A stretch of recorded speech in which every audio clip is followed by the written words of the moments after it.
بسم اللہ الرحمن الرحیم الحمدللہ والصلاة والسلام علی رسول اللہ۔ آج سنڈے ہے اور آپ جانتے ہیں کہ ہر سنڈے کو جو ہمارے سوالات ہوتے ہیں ان میں سے ہم اہم اور ضروری 10 سوالات کو لیتے ہیں اور ان کے جوابات قرآن و حدیث کی روشنی میں فقہ و فتاوی کی معتبر اور مستند کتابوں کے حوالوں سے دینے کی کوشش کرتے ہیں۔ آئیے آج بھی ہم شروع کرتے ہیں۔ پہلا سوال عاطف بھائی کا دلی سے ہے کہ مفتی صاحب یہ بتلائیے کہ سحری کھاتے ہوئے اگر اذان شروع ہو جائے تو روزہ ہوگا یا نہیں ہوگا؟ دیکھیے گا، فقہ کی بڑی مشہور کتاب ہے فقہ حنفی کی ہدایہ، اس میں جلد 1 صفحہ 205 پر یہ اصول اور ضابطہ لکھا ہے کہ وَإِذَا تَسَحَّرَ وَهُوَ يَظُنُّ أَنَّ الْفَجْرَ لَمْ يَطْلُعْ فَإِذَا هُوَ قَدْ طَلَعَ عَلَيْهِ الْقَضَاءُ۔ اس ضابطے کی روشنی میں فقہائے کرام نے یہ فتویٰ لکھا اور دارالفتاء دارالعلوم دیوبند کا بھی یہ فتویٰ ہے کہ سحری کھاتے ہوئے اگر اذان شروع ہو جائے تو ہم یہ دیکھیں گے کہ اذان جو شروع ہوئی ہے وہ صبح صادق کے بعد میں شروع ہوئی ہے یا پہلے ہی مؤذن نے اذان شروع کر دی ہے۔ اگر اذان صبح صادق کے بعد میں ہوئی ہے، فرض کریں جیسے آج دلی میں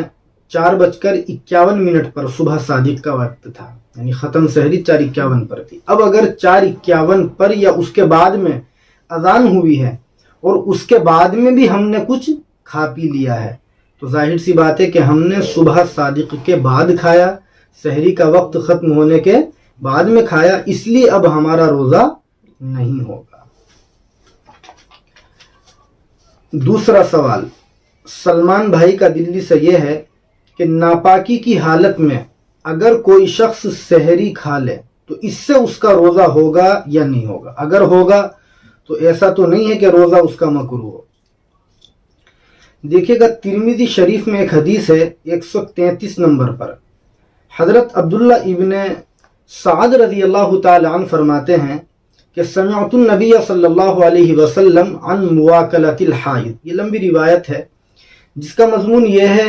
کہ عبداللہ ابن سعد رضی اللہ تعالی عنہ فرماتے ہیں کہ میں نے اللہ کے نبی علیہ الصلاۃ والسلام کو حالت حیض میں، عورت کو جو پیریڈز آتے ہیں اس حالت میں کھانے کی اجازت دیتے ہوئے سنا ہے۔ اس روایت کی روشنی میں فقہا نے یہ لکھا، دارالفتاء دارالعلوم دیوبند کا بھی یہ فتویٰ ہے کہ ناپاکی کی حالت میں اگر مجبوراً ہمیں کھانا کھانا پڑ جائے، مجبوراً کھانا پڑ جائے، اس کا مطلب یہی ہوگا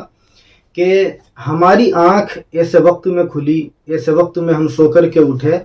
کہ زیادہ وقت نہیں ہے، یعنی ہم اگر نہانے دھونے میں لگیں گے تو سحری کا وقت ختم ہو جائے گا، تو اب فقہا نے یہ لکھا ہے کہ بہتر یہ ہے کہ ہم پہلے اسی حالت میں منہ ہاتھ دھو کر کے کھانا کھا لیں، سحری کھا لیں، اور اس کے بعد جتنا جلد ہو سکے ہم غسل کریں، ناپاکی کو دور کریں، اور اس سے ہمارے روزے کے اوپر کوئی فرق نہیں پڑے گا۔ یعنی ناپاکی کی حالت میں ہم نے جو کھانا کھایا ہے، سحری کھائی ہے، اس سے روزہ نہ مکروہ ہوگا نہ فاسد ہوگا، نہ اس سے روزے پر کوئی فرق پڑے گا۔ البتہ ناپاکی کی حالت میں کھانا کھانے کی عادت نہیں بنانی چاہیے، یہ اچھی عادت نہیں ہے۔ تیسرا سوال فرید بھائی کا دلی سے یہ ہے کہ غیر مسلم کے یہاں اگر افطار پارٹی ہو اور ہم وہاں جا کر کے افطار کر لیں تو اس سے ہمارا روزہ ہوگا یا نہیں ہوگا؟ دیکھیے گا، فتاوی دارالعلوم دیوبند میں جلد 6 صفحہ 494 پر یہ فتویٰ لکھا ہے کہ غیر مسلم کے یہاں افطار کرنا جائز اور درست ہے۔ اگر کسی نے غیر مسلم کے یہاں روزہ افطار کر لیا تو اس سے اس کے روزے پر کوئی فرق نہیں پڑے گا، روزہ اس کا ہو جائے گا۔ البتہ ہمیں اس چیز کو ملحوظ رکھنا چاہیے ایسے لوگوں کے یہاں دعوت میں جاتے وقت کہ اس کا کھانا، یعنی اس کی آمدنی جو ہے وہ حلال ہے یا نہیں ہے، اور یہ غیر مسلم کے یہاں کیا مسلمان کے یہاں بھی دعوت میں جائیں تو دیکھنا چاہیے کہ اس کی آمدنی حلال ہے یا حرام ہے، اگر حرام کی ہے تو اس سے بچنا چاہیے۔ چوتھا سوال ساجد صاحب کا ہی دلی سے یہ ہے کہ روزے کی حالت میں انجیکشن لگوانا کیسا ہے؟ اگر کوئی شخص روزے کی حالت میں انجیکشن لگوا لے تو اس سے اس کا روزہ فاسد ہو جائے گا یا مکروہ ہوگا یا کوئی فرق نہیں پڑے گا. دیکھیے گا فتوے کی مشہور کتاب ہے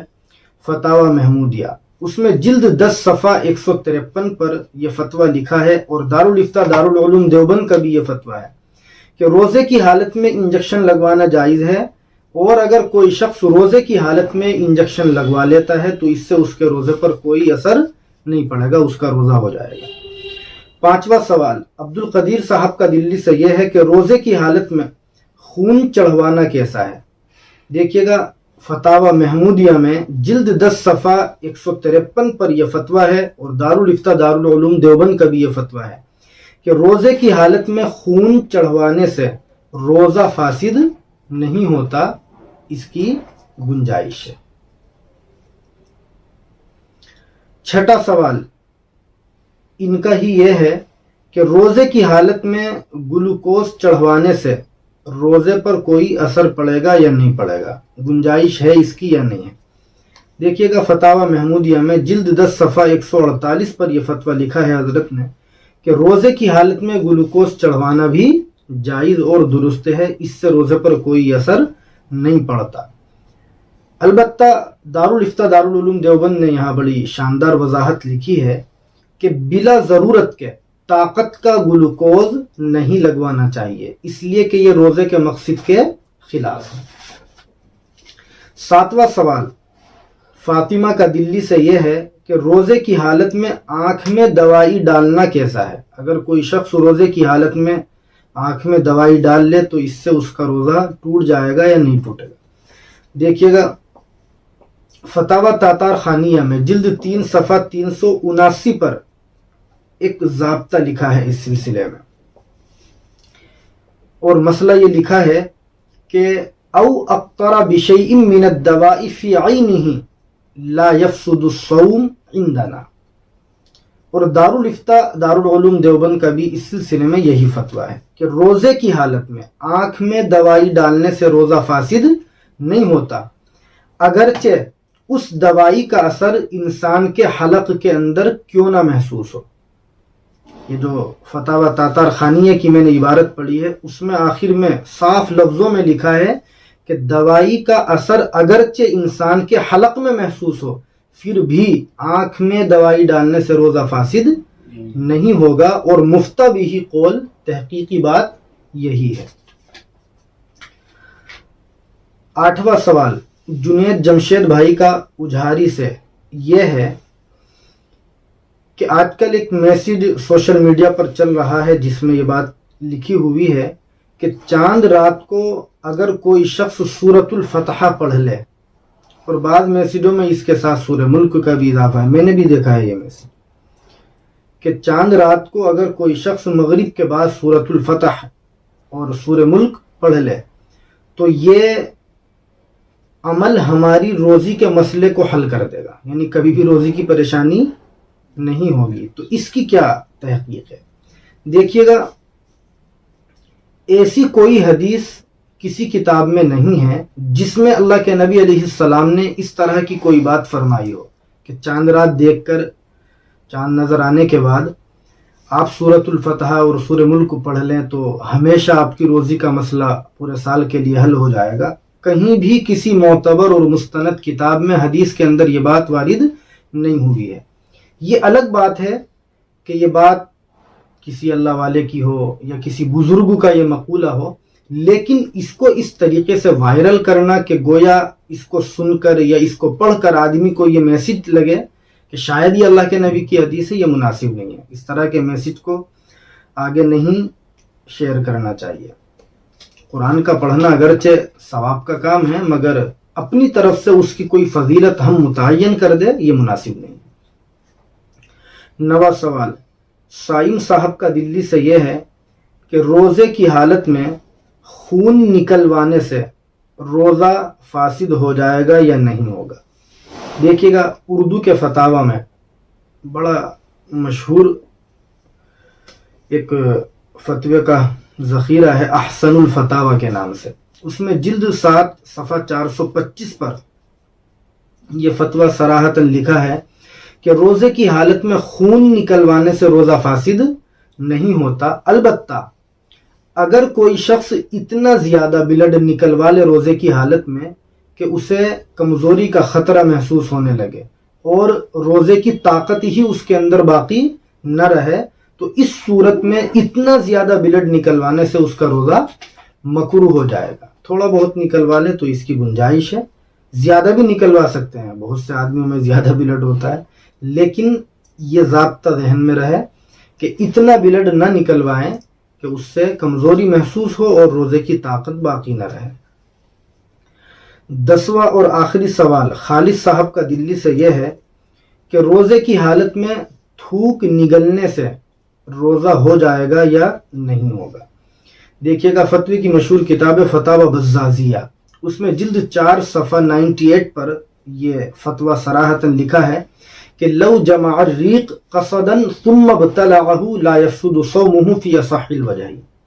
کہ اگر کسی نے اپنے منہ کے اندر تھوک کو جمع کیا اور پھر وہ اس تھوک کو جمع کرنے کے بعد نگل گیا، تو تحقیقی بات یہ ہے، صحیح قول یہ ہے کہ اس سے اس کا روزہ فاسد نہیں ہوگا۔ جی کچھ آپ بھی پوچھ رہے تھے۔ روزے کی حالت میں اگر الٹی ہو جائے تو روزہ، دیکھو روزے کی حالت میں اگر قے آ جائے، الٹی آ جائے، تو اس سے روزہ ہوگا یا نہیں ہوگا؟ اس سلسلے میں فقہائے کرام نے یہ ضابطہ لکھا ہے، اور دارالفتاء دارالعلوم دیوبند کا بھی یہی فتویٰ ہے کہ اگر الٹی خود بخود آئی ہے، قے خود ہوئی ہے، تو اس سے روزہ فاسد نہیں ہوگا۔ شرط یہ ہے کہ چنے کی برابر الٹی آدمی جان بوجھ کر کے واپس اپنے بدن میں نہ لوٹائے، اور دوسری صورت اس میں جان بوجھ کر قے کرنے کی ہے، جس کے بارے میں مسئلہ یہ لکھا فقہاء نے، دارالفتاء دارالعلوم دیوبند نے بھی یہ لکھا کہ اگر کوئی شخص جان بوجھ کر کے قے کرے، ہاتھ وغیرہ ڈال کر کے، اور وہ منہ بھر کے ہو، تو اس سے اس کا روزہ ٹوٹ جائے گا، فاسد ہو جائے گا۔ تو یہ اہم اور ضروری سوالات تھے جن کے جوابات